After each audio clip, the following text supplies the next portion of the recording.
Sasa karibu sana Majid, habari za ulipo? Naam, karibu sana. Tuanzie hapo, ukianza kidogo kwa kutufafanulia ni kwa namna gani umezipokea taarifa za kifo cha Papa Francis ambaye amefariki. Karibu sana. Asante sana.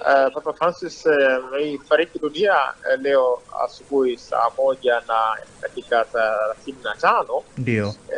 Huyu ni kiongozi mkuu wa kanisa Katoliki duniani lenye waumini kwa mamilioni. Ndio. Sasa ni tukio kubwa lenye kuwafanya waumini wao wawe katika hali ya maombolezo tangu wakati huo wa taarifa hizi zilipopatikana rasmi. Lakini Papa Francis atakumbukwa kwa kuwa ndiye papa alifanya mageuzi makubwa ndani ya kanisa, lakini aliishi kwa mfano, kwa na maana maisha yake yamekuwa ni tofauti na waliomtangulia. Amekuwa ni mtu asiye na makuu, mtu ambaye wanasema hata mavazi yake ya kawaida sana, mtu ambaye alijali utu. Wakati wa vita hivi vya Gaza, ndiye papa alikemea na kulaani vikali mauaji yaliyofanywa dhidi ya watoto na kina mama katika Palestine, kitu ambacho wengi hawakutarajia. Kwa hiyo huyu ni papa ambaye anatokea kwenye familia ya kawaida kabisa katika Argentina, ambapo wazazi wake walikuwa ni wahamiaji. Ameishi ni mfano pia wa mtu ambaye safari yake ilikuwa ni ndefu, ni mapito magumu, lakini alikuwa na malengo, anataka kufikia nini, na hatimaye akafikia ngazi ya juu kabisa ya uongozi wa kanisa Katoliki duniani. Na Papa Francis atakumbukwa kwa yapi? Umezungumza hapo moja kati ya baadhi ya vitu ambavyo amevifanya, lakini kubwa zaidi kama mchambuzi ambao umefuatilia kwa uchache, vitu gani vikubwa ambavyo atakumbukwa navyo Papa Francis? Karibu sana.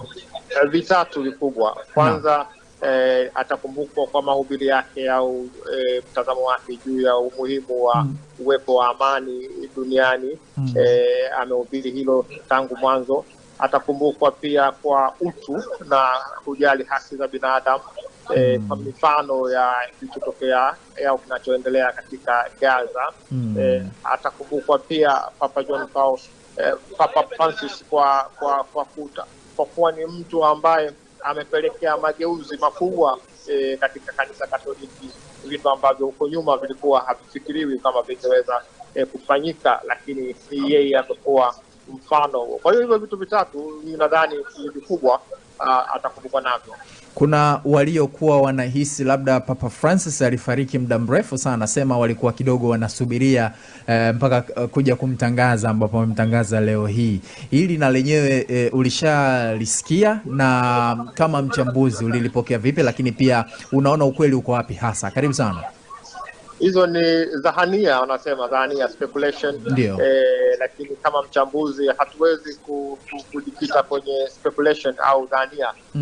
Taarifa iliyotolewa leo kwamba amefariki saa 1:35 na mpaka dakika zinatajwa, basi tuamini kwamba mtu huyo amefariki katika muda huo, na kwamba kanisa Katoliki ni taasisi kubwa duniani ambayo isingependa kuingia kwenye kashfa ya kutangaza kitu ambacho hakikuwepo, kwamba kilitokea kabla.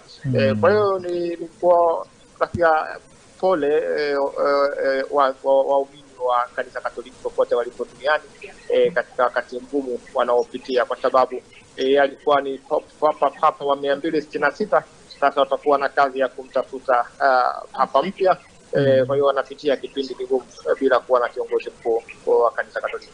Mimi ni kushukuru sana, maana tulizungumza ukaniambia kidogo na safari, lakini kushukuru sana kwa kunipatia muda wako dakika chache tu za kudadavua kwa uchache kuhusiana na hiki ambacho kinaendelea sasa hivi. Na mimi nikushukuru kwa kunipa heshima hiyo, na ndio tunaondoka sasa kutoka Zanzibar kuelekea Dar es Salaam. Shukrani sana. Asante sana. Asante. Naam, ni Majid Mjengwa ambaye ni mchambuzi wa masuala ya kisiasa, umemsikia akizungumza.